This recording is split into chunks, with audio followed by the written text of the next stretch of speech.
Olha só para ela! É um desperdício ver um rosto desses escondido atrás de um caminhão de lixo. Ei, princesa do chorume, que horas você sai para a gente dar uma volta? A voz rouca e carregada de escárnio rasgou a tranquilidade da manhã no bairro Nobre dos Jardins, em São Paulo. Clara Mendes, com o rosto banhado pelo suor que fazia seus fios castanhos colarem na testa, apenas ajeitou o boné laranja da prefeitura e continuou a varrer. Ela já estava acostumada. Era a rotina cruel de quem ousava ser bela e pobre ao mesmo tempo. Aos 27 anos, Clara carregava o peso de 2 mundos sobre os ombros cansados.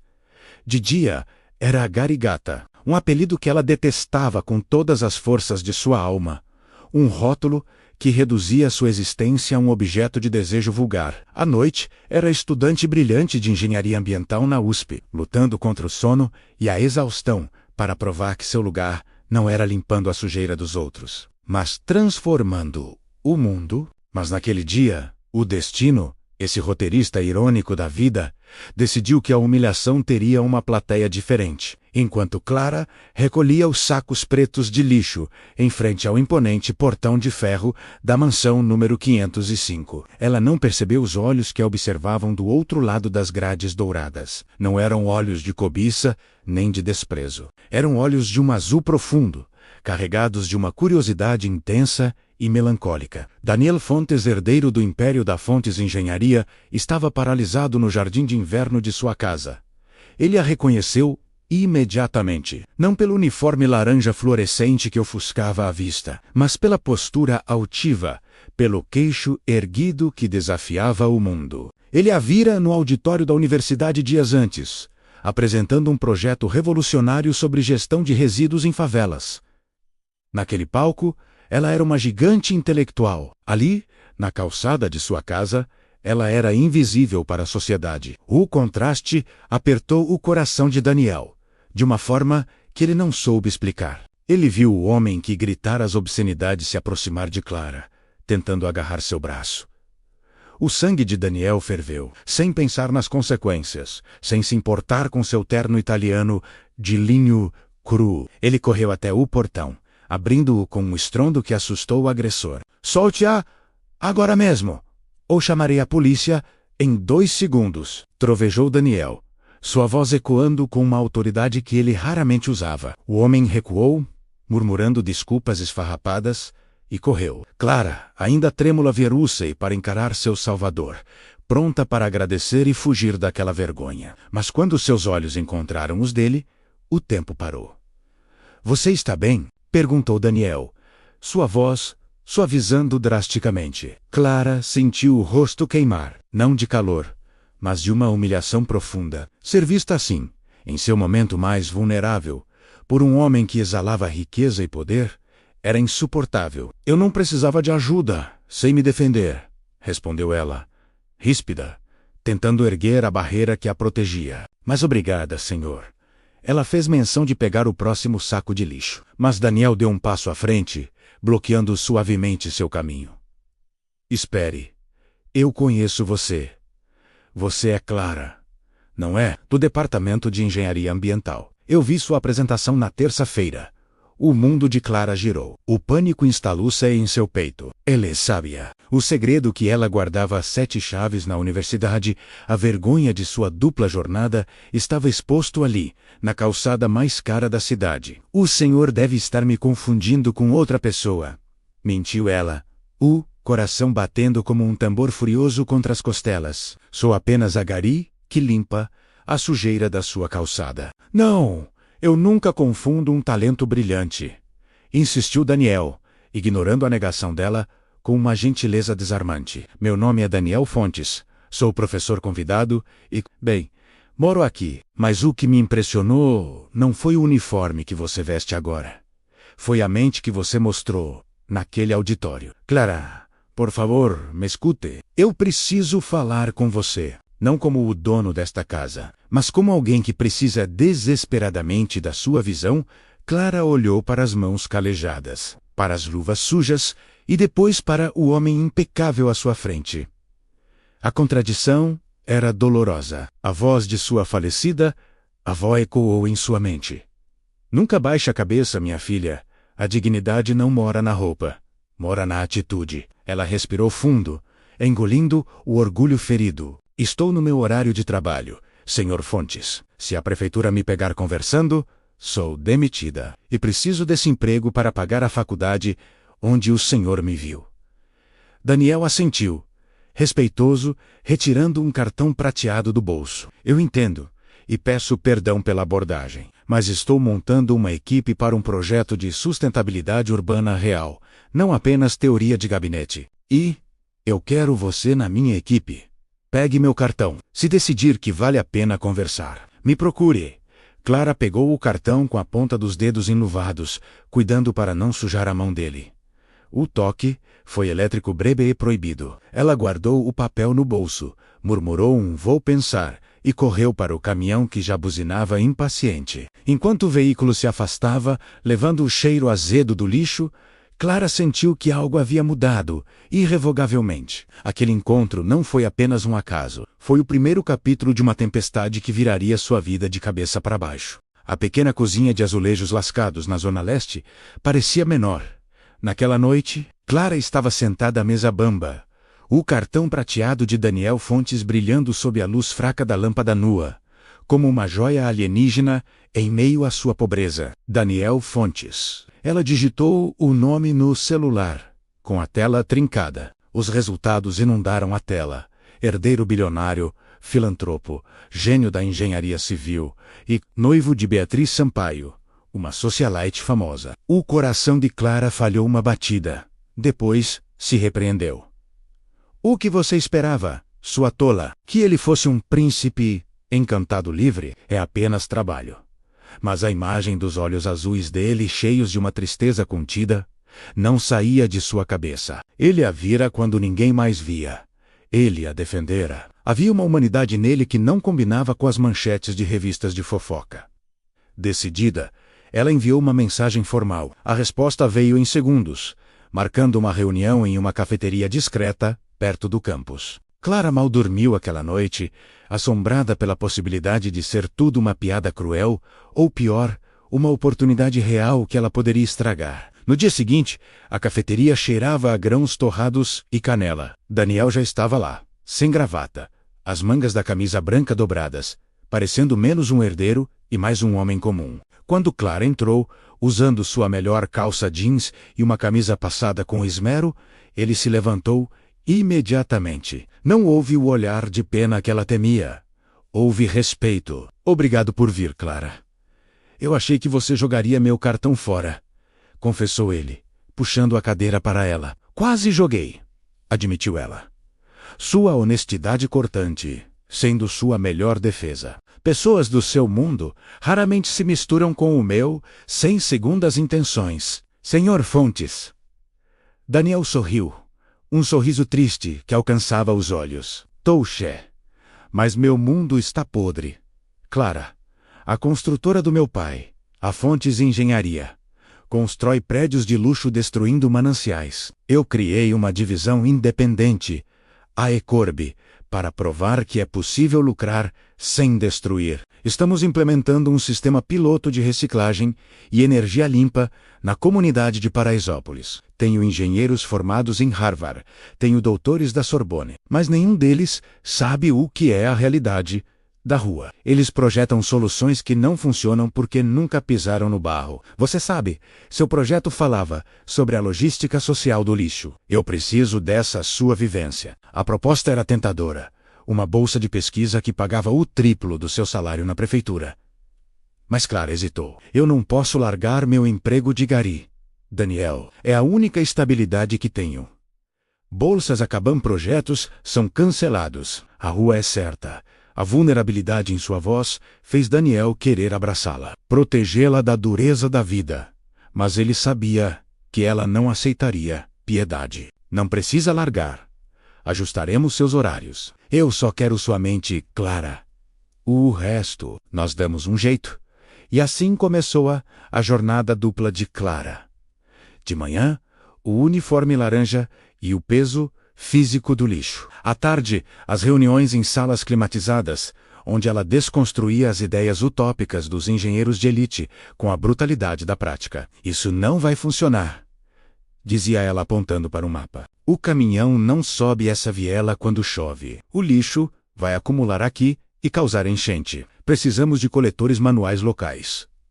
Daniel observava com admiração crescente. Ela não era apenas bonita, ela era brilhante, feroz e absolutamente necessária. A tensão entre eles crescia a cada reunião, a cada café compartilhado, onde as conversas sobre resíduos sólidos deslizavam perigosamente para confissões pessoais. Daniel falou sobre a solidão de viver em uma mansão vazia de afeto, sobre a pressão de um pai tirânico que via o lucro acima da ética. Clara falou sobre a luta para cuidar do irmão mais novo, sobre o sonho de dar dignidade à sua família. Eles eram opostos magnéticos, atraídos por uma força invisível. O ponto de virada aconteceu durante uma visita de campo. Daniel, vestido com roupas simples, acompanhou Clara pelas vielas estreitas da comunidade. Começou a chover torrencialmente. Eles se abrigaram sob o toldo de um barzinho fechado. Estavam encharcados, próximos demais. O cheiro de chuva e terra molhada envolvia os dois. Daniel afastou uma mecha de cabelo molhado do rosto de Clara. Você é a mulher mais incrível que eu já conheci. Clara, sussurrou ele, a voz rouca. Você vê beleza onde todos veem lixo. Clara prendeu a respiração, seus lábios a centímetros dos dele. Por um segundo, ela esqueceu que era Gary, e ele, o bilionário. Mas a realidade voltou como um tapa quando o celular de Daniel tocou. Era Beatriz, a noiva. O momento quebrou-se como vidro. Daniel atendeu. Sua expressão, fechando-se em culpa. Clara recuou para a chuva, sentindo as lágrimas quentes se misturarem com a água fria. Ela estava se apaixonando pelo homem errado, no momento errado, e sabia que aquela história não poderia ter um final feliz. Os meses passaram e o projeto piloto foi um sucesso estrondoso. Os índices de reciclagem triplicaram.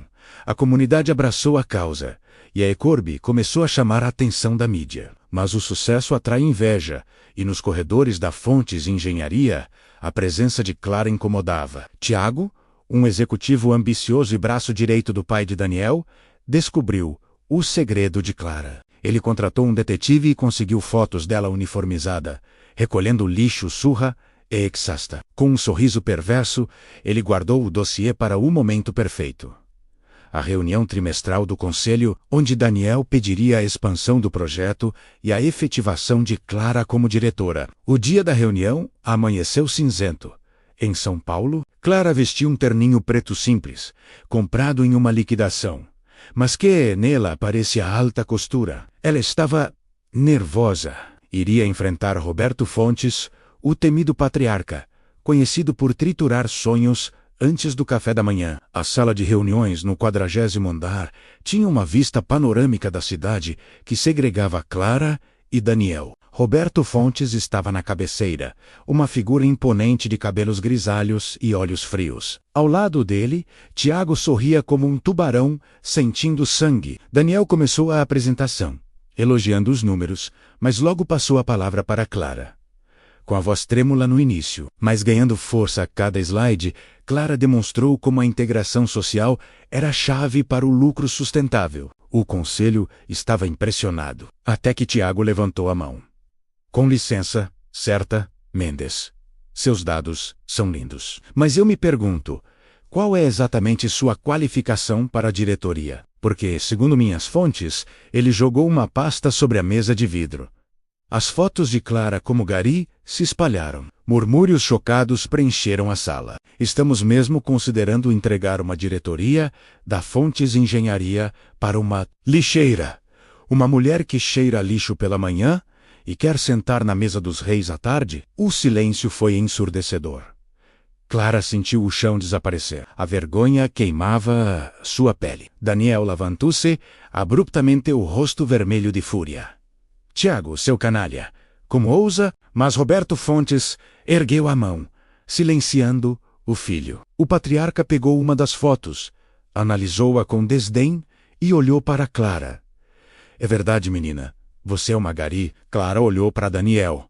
Viu o desespero nos olhos dele para defendê-la. Mas ela sabia que aquele era o seu momento. Ninguém a salvaria se ela não se salvasse primeiro. Ela ergueu o queixo.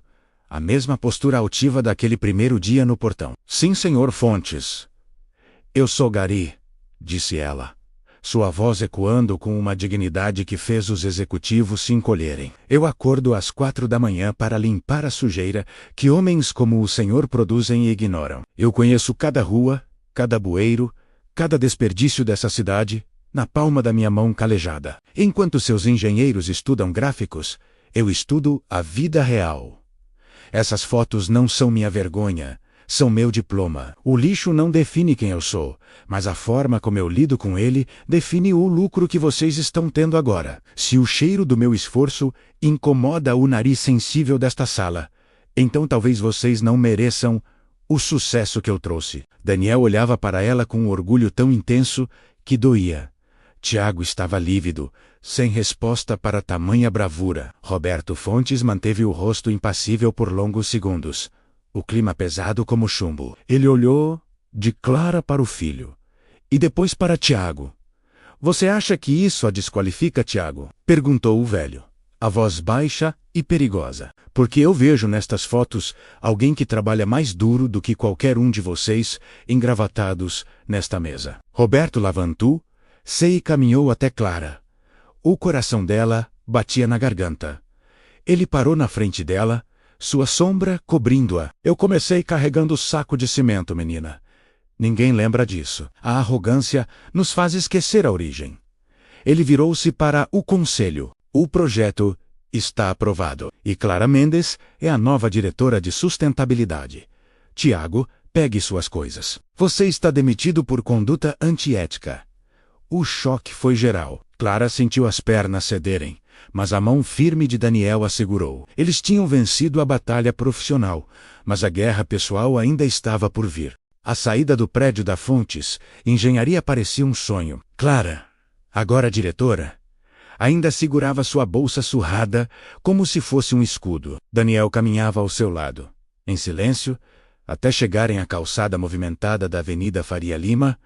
O sol poente tingia o céu de roxo e dourado. Você foi incrível lá dentro, disse Daniel, parando e virando-se para ela. Nunca vi meu pai respeitar alguém assim. Você mudou tudo, Clara. Ela sorriu, exausta, mas feliz. Nós mudamos, Daniel. Você acreditou em mim quando eu era invisível. Daniel deu um passo à frente, ignorando os olhares dos transeuntes. Há mais uma coisa que precisa mudar. Beatriz, eu terminei com ela, esta manhã. Antes da reunião, eu não podia entrar naquela sala e lutar por você se não fosse um homem livre e honesto com meus sentimentos. Clara regalou os olhos. Você terminou, mas e a fusão das empresas? E a sua família? Dane-se a fusão, respondeu ele com veemência. Eu passei a vida inteira fazendo o que era esperado de mim, morando na casa certa, namorando a mulher certa, seguindo as regras. Mas quando eu vi você varrendo aquela calçada com a cabeça erguida, eu percebi que estava vivendo uma mentira. Você é a verdade, Clara. Você é a realidade que eu quero viver. Ele segurou as mãos dela, beijando as palmas calejadas, uma por uma, como se fossem sagradas. Eu te amo. Não a diretora, não a estudante, mas a mulher inteira, com todas as suas lutas e cicatrizes. Eu quero construir um mundo novo com você. Lágrimas escorreram pelo rosto de Clara, lavando anos de solidão e luta. Eu sou apenas uma garota da Zona Leste. Daniel, nossos mundos são galáxias distantes. Daniel sorriu e a puxou para si, envolvendo a cintura dela. Então vamos colidir essas galáxias. Deixe que falem. Deixe que olhem. O que nós temos é maior que qualquer código de endereço postal. Ali, no meio do caos de São Paulo, entre buzinas e pressa, eles se beijaram. Foi um beijo que tinha o gosto de promessa e revolução. Não foi um beijo de conto de fadas. Foi um beijo de realidade, urgente e apaixonado. Meses depois, a imagem final não era em uma mansão ou em um escritório de luxo. Era em uma pequena padaria de bairro, no Itaim Paulista. Clara e Daniel estavam sentados em uma mesa de plástico, comendo pão na chapa e bebendo pingado. Eles riam, de mãos dadas, enquanto discutiam o próximo projeto para levar saneamento básico para o interior do país. Clara ainda usava sua força para transformar o mundo, mas agora não estava mais sozinha. Ela olhou para Daniel e depois para a rua, onde um caminhão de lixo passava. Ela acenou para os garis com um respeito profundo, e eles acenaram de volta, reconhecendo nela uma igual que venceu. O narrador encerra com a voz suave, mas firme. A vida de Clara Mendes nos ensina que o verdadeiro valor de um ser humano nunca está no uniforme que ele veste, mas na alma que habita dentro dele. O amor, quando verdadeiro, não constrói muros. Ele recicla destinos e constrói pontes onde antes só havia abismos.